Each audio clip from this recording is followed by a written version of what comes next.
State Representative Tackey Chan of Quincy is in his office on Beacon Hill during school vacation week, so it must mean something's going on, Tackey.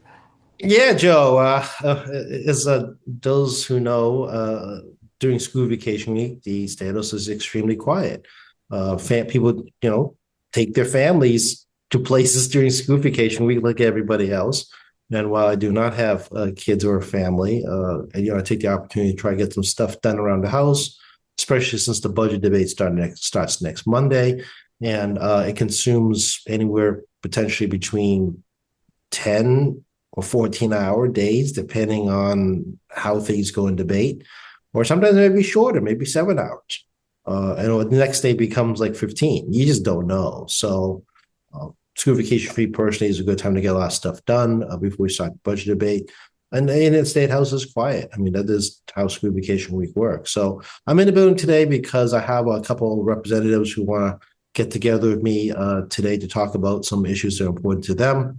And they want to do it in person, which is very refreshing.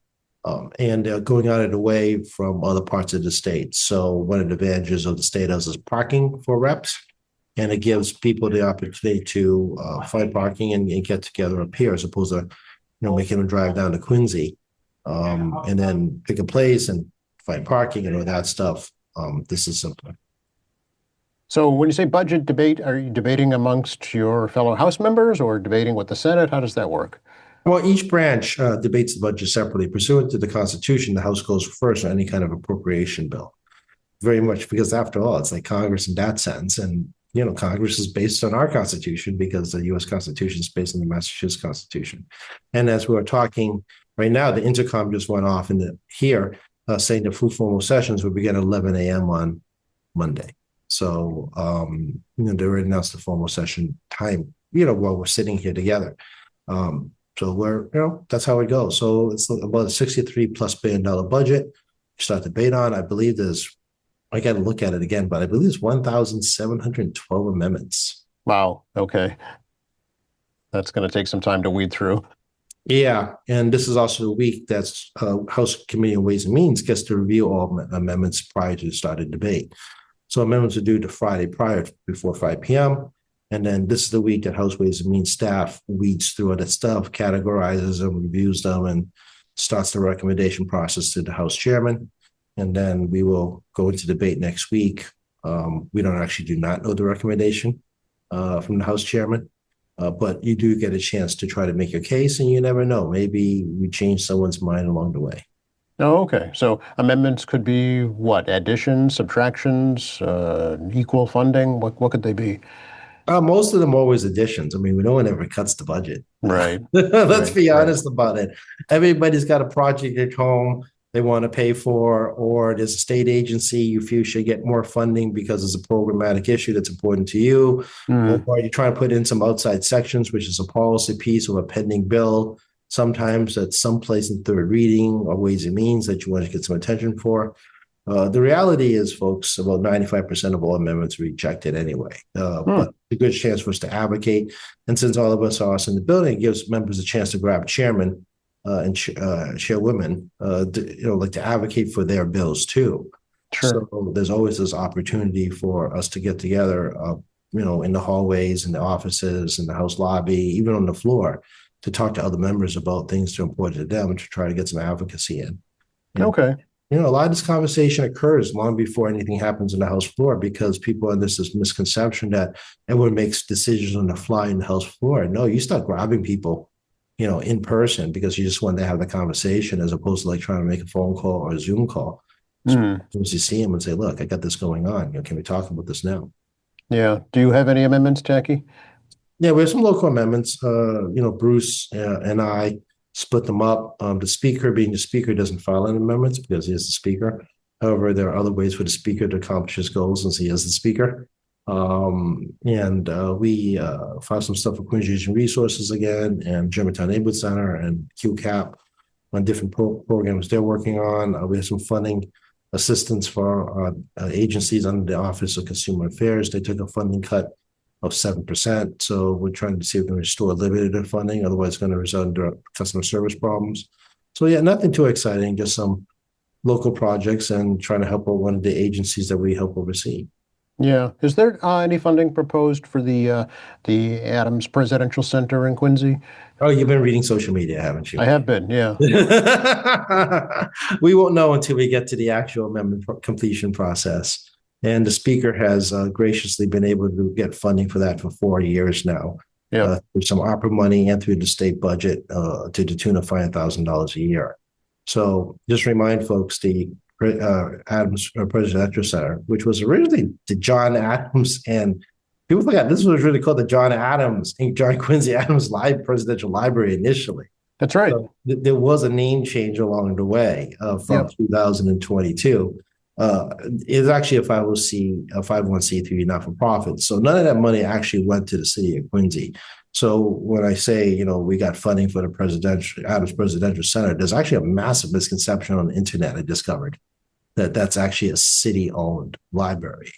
It cannot be city-owned. The presidential libraries are privately owned, they're all privately funded, or privately raised funding, more accurately. So given the fact that Adams family only has heirs and no longer around, this is kind of a very odd situation regarding a post-president's 200 years after the fact, putting a library together. And if you get super duper technical, I mean, on the Adams Mansion property, the Adams Library is there. John Adams and his whole family's personal book collection is a physical structure separate from the main building. It is a teeny tiny structure, which is not unheard of for the time period, obviously, made of granite. And it's lovely, and it's, has modern amenities like electricity.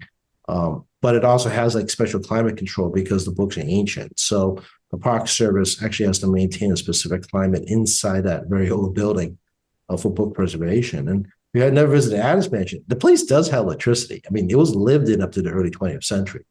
Yes. So Oh, yes. it has gone many what we consider modern renovations. So, it's whether we get actually any more money for anybody's earmarks this year, I can't speak to it. We heard there's other attempts by the governor to do more cuts, despite the fact that, we are debating a budget. And our budget is just a little bit, very little bit smaller than the governor's budget, but not by much on her recommendation. So we'll see how it plays out. But, at this point, Ways and Means already told everybody there's no guarantees anybody getting anything for any project whatsoever. Right. And so how does I should ask Senator Keenan this, but how does the Senate side work? Tacky, is it basically the same? Same thing. So we sent over our version of budget, and then House Senate Committee on Ways and Means writes their own budget recommendation, and they go through the same debate process. They'll debate before Memorial Day weekend. They always debate for Memorial Day weekend. I mean, we run a very, very, very strict schedule through my entire lifetime in this place, except for COVID, which was weird.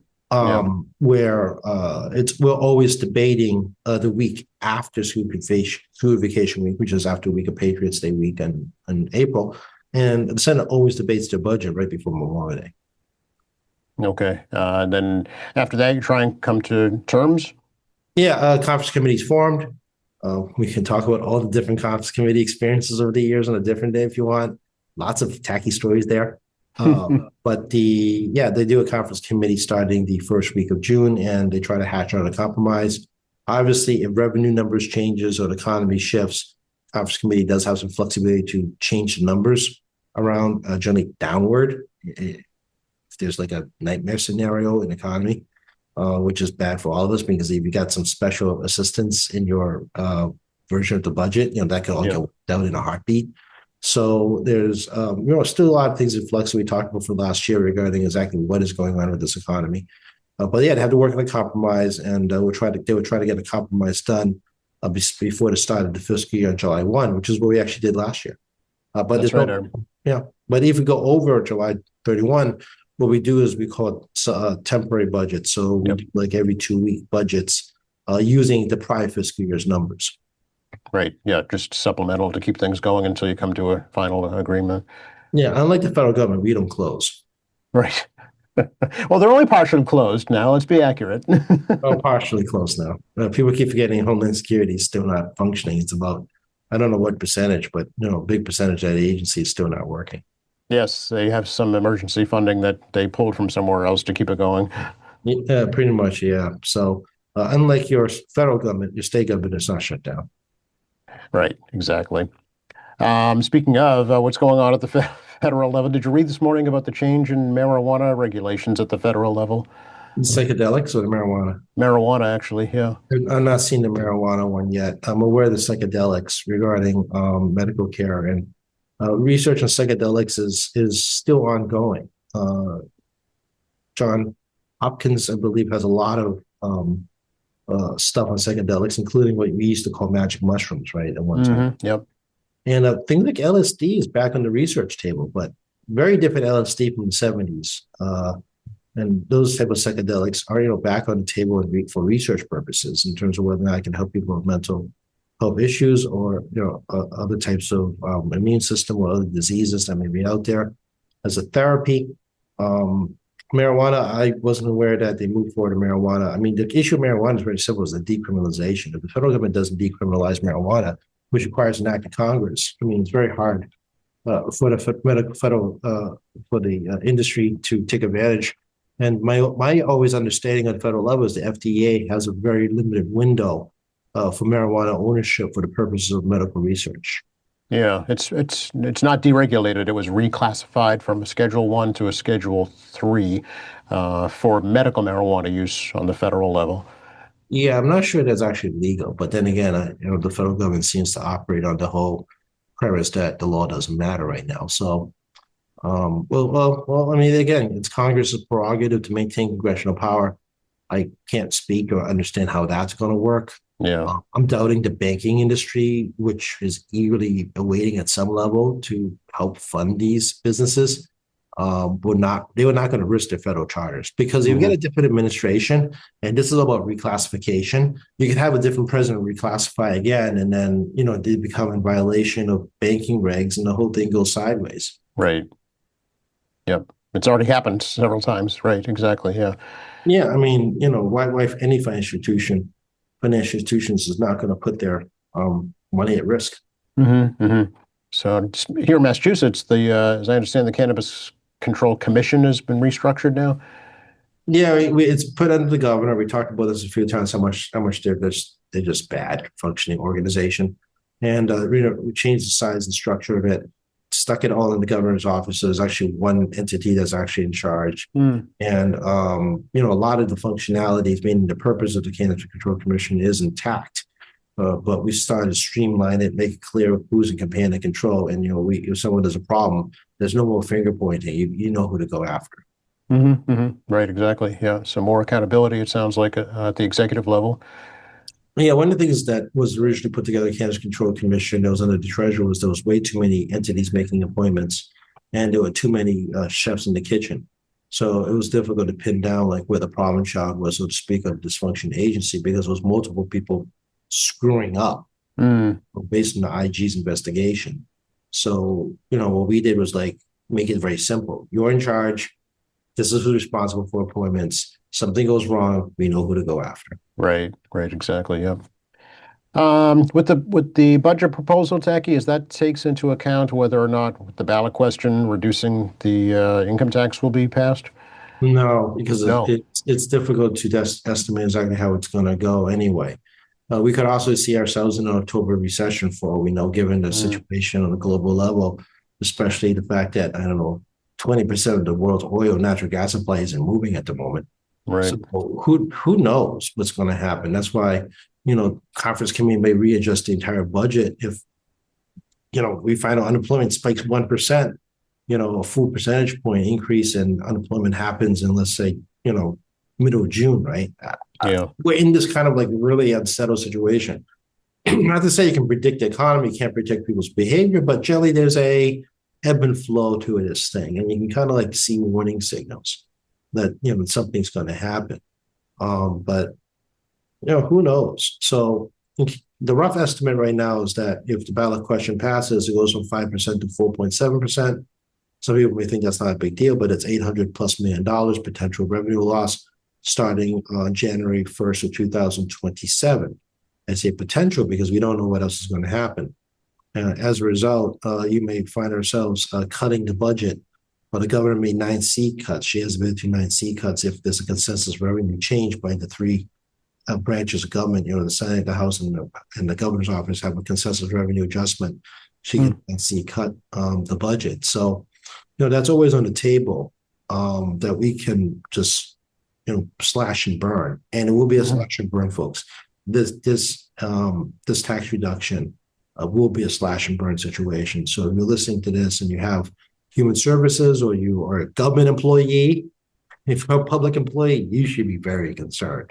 Mm. Payroll is the first place we go for. What is it? Payroll. Payroll. Yeah. Well, it's one of your biggest expenses, right?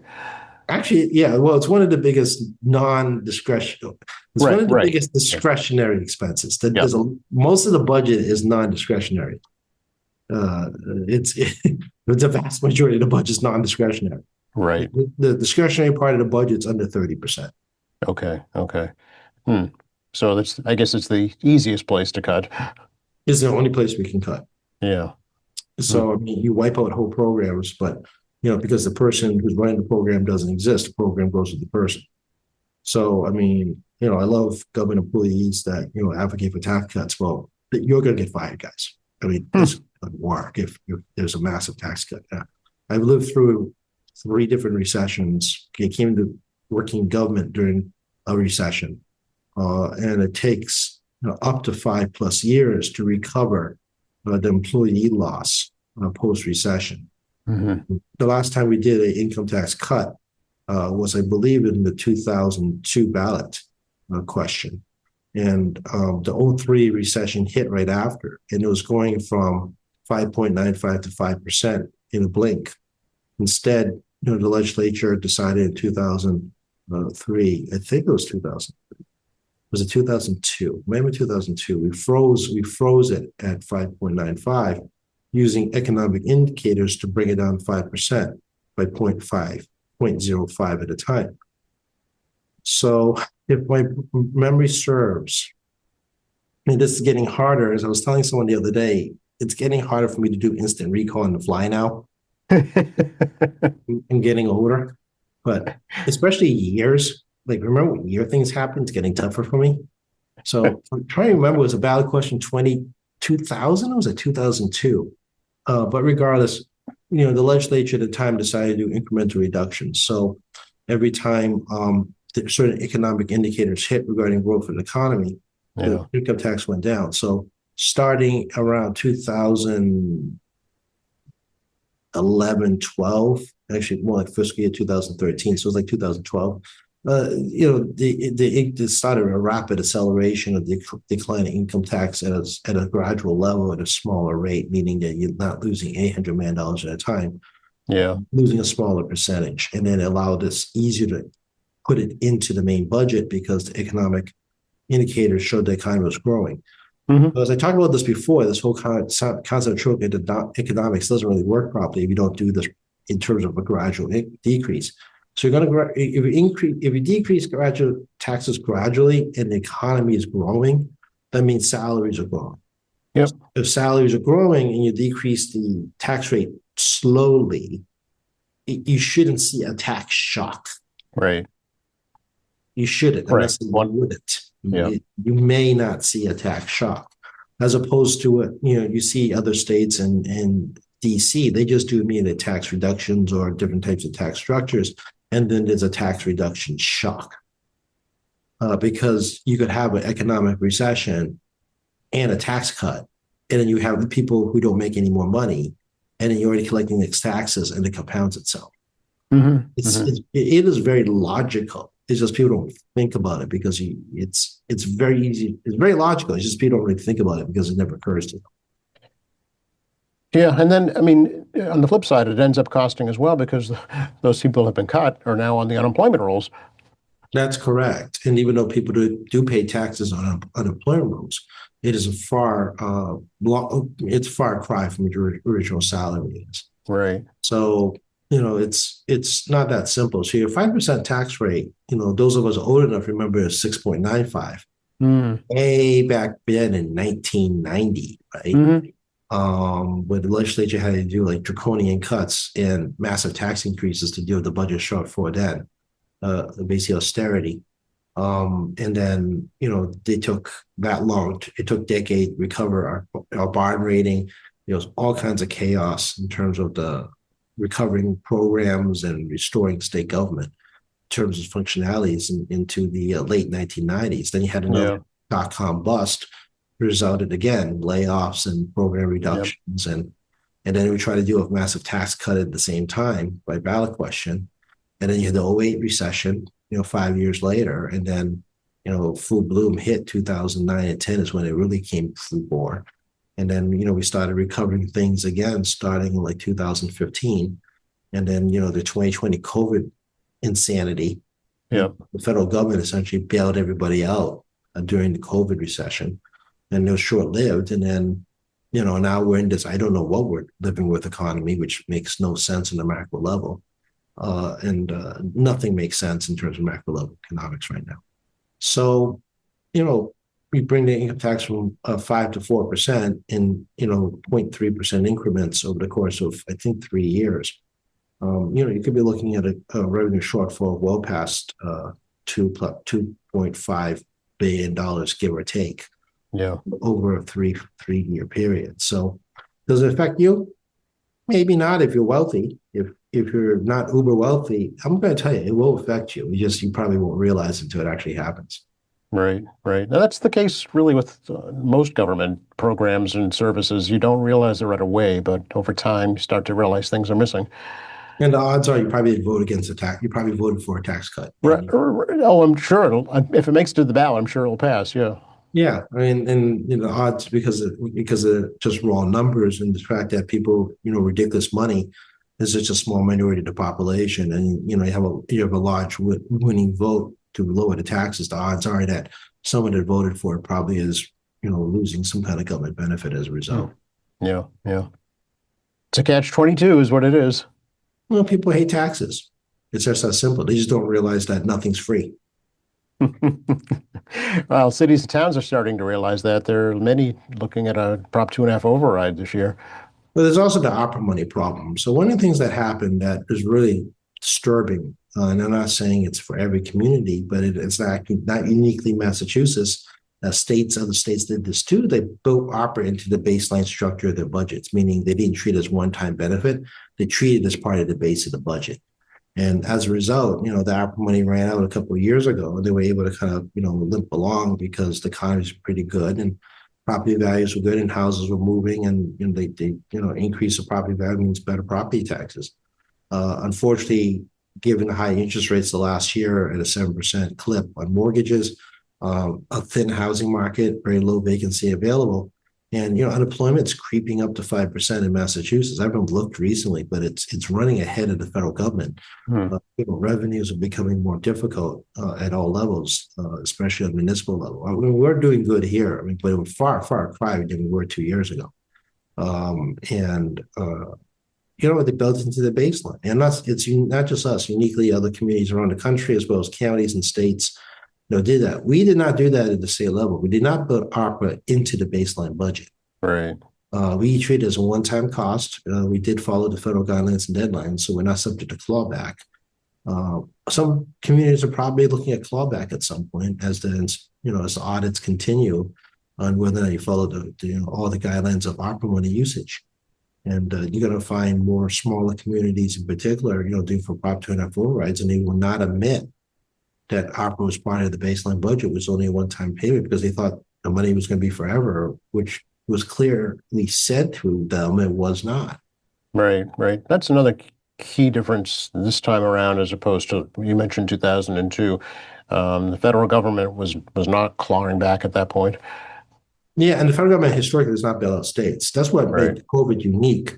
The fact that they were giving us money was like unreal to us because the position of the federal government has always been from the beginning of time is that, as sovereign entities ourselves, as states, under the U.S. Constitution, our problem isn't their problem, even though they create the problem sometimes, it's not their problem. Right. We talk about SNAP and unemployment and all that other stuff that we do for them that they're screwing up, it becomes our problem. So that's why COVID is very unique, because the fact they just did handouts to all states to try to close the budget gap. Yeah. People would forget, the country went to 18, 19% unemployment inside a 2-week period. Right. Yep. And we were looking at 14,000 applications in the first week of shutdown, which basically destroyed the computer system, Hmm. line system, and you only had 50 people working at the time Remotely too. remotely processing applications, of which none of us could have anticipated at the time of that. Right. You have 14,000 applications making an appearance in like a 2 week, 1 or 2 week time period. So, and you can see the revenue shortfall that comes with that. So Hmm. Hmm. it wasn't just that. I mean, like excise taxes weren't moving because alcohol stopped moving, for example. People weren't buying new cars.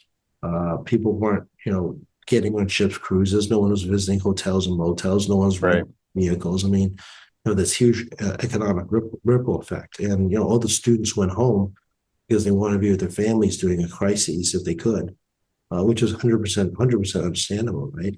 And, Yep. we weren't collecting gas tax because nobody went anywhere. And the MBTA already had a revenue shortfall. You had no ridership. So, I know it's only been about 6 years. We're inside the 6 year anniversary of COVID. Um, but I mean, there was a lot of economic damage and, Mm. impacts, state, municipal, county, depending what state you're in, revenues. Um, and it takes a long time to fix when it breaks. Yep. Yep. That might be a little bit of a silver lining this year in tourist area with FIFA and America 250 and tall ships. Yeah, we're hoping for a good summertime in the greater Boston area. Quincy can't benefit from it because your hotel motel taxes go straight to the cities and towns. I see none of that money Hmm. Hmm. at our level. We get the meals taxes, but even then, Quincy gets 0.75% of every meal that's bought. That's why your meals tax is 7%, not 6.25%. And we're hoping that surrounding communities, hotels, are used, which means the local retailers and local restaurants get the bleed over effect. Right. Absolutely. Yeah. And it is, there's, I don't know, taxi services that might benefit from that. You just, that you don't even have anticipation as to how the economy will impact that. Yeah, Uber and taxis, but also the MBTA. Ridership Hmm. generally Hmm. lower in the summertime on MBTA because of people on vacation. On the flip side, it's compensated by tourism, and tourism has been really tough the last several years for many reasons. People here don't realize that people do watch our news from overseas and what's going on here, and they find that if America in general, not necessarily Massachusetts or Boston, but in general, if America is unwelcoming and not safe, they choose another destination. And the US dollar has been fluctuating all over the place, but generally it's still weaker than it was 3 years ago, which means that your purchasing power coming into the US is better. However, I've repeated multiple times, the Trump administration increasing visas by $250 a person means that $250 of spending power that could be spent locally and local businesses is now evaporated, which would change foreign tourist spending habits. I've been told by folks FIFA will probably not be a big problem because a lot of people coming to FIFA tend to be more affluent. Oh, Not interesting. all of them, but a lot of them tend to be more affluent, so they're probably able to absorb the extra 250 per person visa plus have enough money around to spend on whatever Mm. they do when they visit. But I'm sure there's also folks that are not as affluent that Hmm. pay those visa costs, and they're going to really have to reconsider how they spend their money here. Yeah. Well, I mean, and airfare is going to be more expensive with this energy crisis right now too. Yeah, I think we're getting a crash course on how one little piece of water impacts the global economy. Jet fuel, plane fuel, is a global commodity Hmm. too. Hmm. Most of us didn't realize that. Yeah. We've never had a jet fuel crisis before, Right. to my knowledge. So the Europeans, I think I mentioned this last week. Europeans have a 6 week backup supply of fuel, and they believe that if something doesn't happen in the next several weeks, um, they'll burn through their reserves, and that Hmm. they have to reconfigure all the flights. China has already canceled flights. I don't know if you've seen the CNN article on that, but CNN Asia has articles and interviews of people overseas out of country, anywhere out of country from China, getting notices that the flight's been automatically rebooked Is that right? about their knowledge. Well, they get a text message or an email, but they didn't ask for the rebook, and it was because of fuel shortage. The Chinese Interesting. has like $1.5 billion gallons ish of reserves available, so they can kind of last a little longer. But if there's refineries are not receiving energy, receiving the oil, then they're not going to refine or shut down the refineries. Mm, I remind folks, not all refineries are created equal. Every refinery accepts certain types of quality of oil. Every refinery does different types of refining. So yeah, if your refinery makes jet fuel, you're only making jet fuel. You're not making gasoline or diesel. right. So, it's people kind of like oversimplify how refining works. And you don't build new refineries if you don't have demand. It's a waste of money. Hmm. So everything's designed for capacity and need, and expandability is only limited by the size of the economy. And if the economy's not growing, they're not going to do expansion. It's not hard. So, all Asian countries will see massive fuel shortages, which will actually impact us because, jet fuel is a product that moves around the planet. Yeah, this seems like could be a boon for Russia, really, if Southeast Asia is looking to Russia for oil. Yeah, it's just getting it there. Yeah, right. That's always the challenge is the Russians have to like circle all around Africa because Hmm. they're running with no transponders. Right. So these are the ghost ships, the phantom ships of the Russian fleet that's not running on transponders. And you may remember that they had a ship trying to get to Venezuela that didn't disclose it was a Russian ship till the U.S. started U.S. Navy, I'm sorry, U.S. Coast Guard, not Navy, U.S. Coast Guard started boarding those ships. Meanwhile, there was a humanitarian oil tanker that was flagged Russian on the way to Cuba, which actually doesn't solve the Cuba problem, but it's a long, their electrical grid system's a mess. But Yeah. will help alleviate the problem, but it'll take weeks for the alleviation to make an appearance. So, put in perspective, guys, Russia was discounting the oil well up to 20% per barrel. So the economic stranglehold was pretty hard for them to continue the war in Ukraine, which means they would basically deficit spending on a weak ruble. They were trying to basically just do deficit spending on a weak currency. And then because there's war and oil prices, you've seen fluctuates between 90 and like $110. The Brent is what you want to look at, not the West Hmm. Texas. You really Right. look at the Brent. The Russians, generally charge a 20% discount. So when people were paying $50 or less, now they're paying $80 or more for Russian oil. And most people don't realize that's a wholesale price, not the retail price. So the retail price for oil on the international market is generally $30 above the price you see on wholesale. Yep. Yep. This morning it was 103 something a barrel. So that means the retail price is 133 to 140, Right. depending Yep. on what you're talking about. So it's generally, I generally apply $30 above, over $30. Surely you can go as high as 40 or 50 if the demand is high. So what you see on the news is the wholesale price.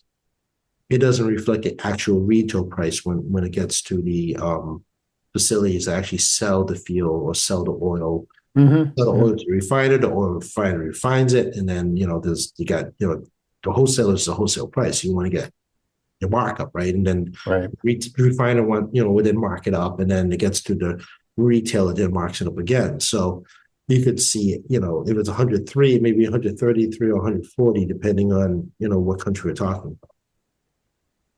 Yep. And it impacts everything basically that we touch. Well, again, the Asian countries combined, with China leading the way at almost $19 trillion, represents probably just about 25% of the global economy. Hmm. Hmm. Yep. Because China, Korea, and Japan together, crosses over the $30 trillion barrier, which is basically the same size as the U.S. economy. The U.S. economy is representing just about 20% of the global economy. So it's certainly something that's going to bear watching this year for sure. Yeah, again, it's going to be an economic slowdown. And as refineries shut down because they don't have anything to refine, it can take weeks, depending on the refinery, to restart. Same thing, the oil wells. All those oil wells are shut down, including the Iranis. And Mm. they just fill up the fuel storage tanks. but to reactivate a well can also take weeks. There's a whole process to reactivate because you just don't turn a switch and a couple of valves. It doesn't matter what country you're in. There's a whole safety protocol because every drop of oil is precious for dollar purposes, and that incentivizes them not to screw it up. Yeah. What's going on locally these days, Tackey? No, it's been obviously pretty quiet this week. I saw some stuff at City Hall. The city does a great job again at City Hall regarding family events during long holidays. Um, and obviously Patriots Day week is over and the marathon is over. And Yeah, I then didn't see you in the marathon. you see me in a marathon. I trust you. It's a clone. It's an AI generation of Tackey in the marathon. Oh, you see a social media of me in a marathon? I promise you, it's AI. So I don't. There's not too much else going on. I mean, I know that the Lions Club site anniversary next week. Doctor Yakubian. Yukubian, thank you, Yes. is being recognized. Congratulations to Dr. Yukubian. I know a week after that, QCAP has their annual award ceremony. Yep. And I'm getting a lot of invites now for Asian American Pacific Islander Month. This is part of that job that people kind of forget about. That I have a bit of a statewide presence in that in the community. And I'm trying to go through the list of invites because I in no way get into all these things on top of the local stuff I'm trying to get to, plus, of course, State House stuff. Sure. My schedule in May is a mess as I'm trying to figure that part out. Yeah. Again, this next as we reach the end of the month, is like 8 days left in the month, or 7 days actually now left in the month. There's a lot going on really right now. I mean, Park Stay's coming up on May 2nd. I know Prince Wilson Beach is doing a cleanup. Yes, this Saturday, actually. And also the Neponset River Watershed's doing their cleanup this Saturday, too. Yeah. And then I think also next weekend is a Troop 6 Eagle Scout ceremony. I actually have 35th anniversary of BC High alumni, which I'm not going to be able to get to because I got to do some Eagle Scout ceremony attendance, among other things, that Saturday. So, I mean, there's stuff on my schedule. Again, here are some of my personal life events gets pushed to the side in favor of the job. Yeah. Yeah. Interfaith Social Services has their big Stop the Stigma 5K this Saturday as well, raise money for their counseling center. So plenty going on locally for sure. Reminds me, the folks at Dove, Tackey here in Quincy are concerned about the loss of some federal funding. I don't know if you've heard about this at all. I'm aware that domestic violence funding has been impacted by the federal government. I've actually mentioned this to people before, and they were kind of appalled by it because they voted for this administration. Certain issues are not party. Things like domestic violence is not a party line issue. This is something all of us should care about. And I think that is lost in Washington, D.C. today. And it's not the only program. There are many other programs that really is not a party program. It's us helping our neighbors out. So I'm aware that there is funding cuts or sometimes money reallocation. I'm not aware of the size of it. I'm not sure what program's affected. Okay, yeah. I think they'll be advocating for maybe some state fill-in money. Yeah, they've not come to me yet with that request. Okay, all right. I know you need to cut it a little early today for your meetings, so we should let folks know how to get a hold of you. Sure, 617-722-2370, 617-722-2370. That is the office number. We're in room 42 at the State House.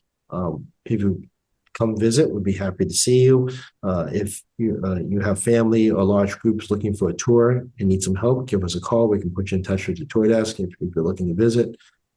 Tackey.Chan at emeryhouse.gov, tackey.chan at emeryhouse.gov. I'm receiving a whole lot of email for co-sponsor requests. Actually, part of the reason I'm in the office today, too, is to go through people's co-sponsor requests on amendments for the budget. I cannot make everybody happy, but it is something I do review, and we do look closely at as we're trying to figure out what to co-sponsor. State Representative Tackey Chan Facebook. It comes with a corresponding Instagram. We do have Tackey Chan.org, which is our resource page. for folks, and people actually do use that to contact me. They use the contact sheet in there. MAlegislature.gov. Again, MAlegislature.gov. You can look at us on our videos and search for all kinds of documents that we have on there, including bills that are important to you. And of course, I'm here with Joe every week or so on the Kiwi TV at kiwitv.org. Give Joe a drop an email. And I met some folks this week again at Fennel House.